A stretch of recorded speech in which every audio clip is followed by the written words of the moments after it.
السلام علیکم ورحمۃ اللہ وبرکاتہ۔ بسم اللہ الرحمن الرحیم، نحمده ونصلی علی رسولہ الکریم، اما بعد۔ حضرت لال شہباز قلندر رحمۃ اللہ علیہ تشریف لے جا رہے تھے تو ایک ریچھ کو نچانے والا نظر آیا تو پوچھے تم کون ہو؟ تو بولا میں قلندر ہوں۔ اس دور میں ریچھ نچانے والے کو بھی قلندر کہتے تھے۔ آپ رحمت اللہ علیہ نے بے اختیار ہو کر مسکرا دیے۔ یہ بات اس ریچھ نچانے والے کو پسند نہیں آئی۔ کہنے لگا آپ کون ہیں؟ آپ نے فرمایا میں بھی قلندر ہوں۔ کہنے لگا آپ کیسے قلندر ہیں؟ نہ آپ کے پاس ریچھ نہ ڈگڈگی، تو تماشا کیسے دکھائیں گے؟ آپ رحمت اللہ علیہ نے فرمایا پہلے تم دکھاؤ پھر میں دکھاتا ہوں۔ ریچھ والے نے ڈگڈگی بجائی اور ریچھ کھڑا ہو کر ناچنے لگا۔ ریچھ والے نے کہا اب آپ کی باری ہے۔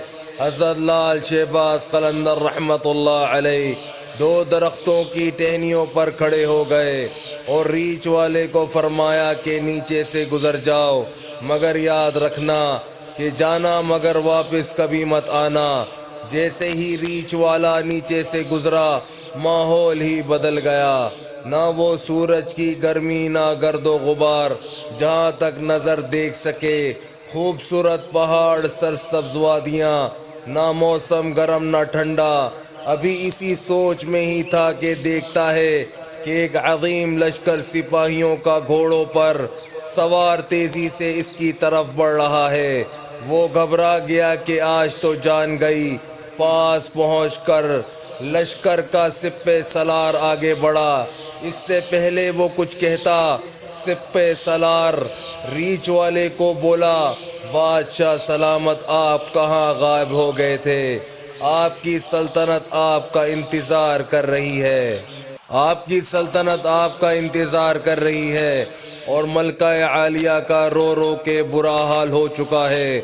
اب وہ حیران و پریشان شاہی گھوڑے پر سوار ہو کر ساتھ چل دیا۔ جب محل میں پہنچا تو عظیم الشان عمارت دیکھ کر حیران ہوئے۔ اندر داخل ہو گیا تو خوبصورت ملکہ گلا شکوہ کرتے ہوئے لپٹ گئی۔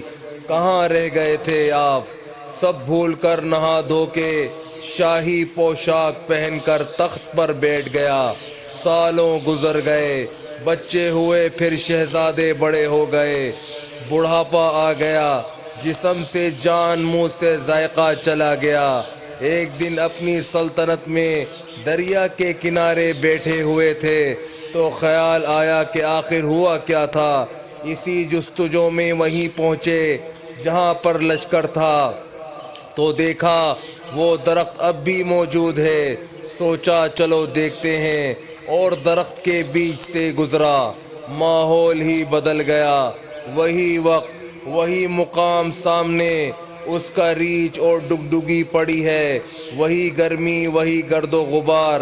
پیچھے دیکھا تو حضرت لال شہباز قلندر رحمت اللہ علیہ کھڑے تھے۔ اس کی حالت غیر ہو گئی۔ بولا جناب میری سلطنت، میری ملکہ، میرے شہزادے۔ تو حضرت لال شہباز قلندر رحمت اللہ علیہ نے فرمایا سب تماشا تھا۔ بس میرے بھائیوں دوستوں، جو آج ہم نے پڑھا ہے، سنا ہے، اللہ پاک ہمیں اسے سمجھنے کی، عمل کرنے کی اور دوسروں تک پہنچانے کی توفیق عطا فرمائے، اور حضور صلی اللہ علیہ وآلہ وسلم کے مبارک طریقوں پر چلنے والا بنائے۔ السلام علیکم ورحمۃ اللہ وبرکاتہ۔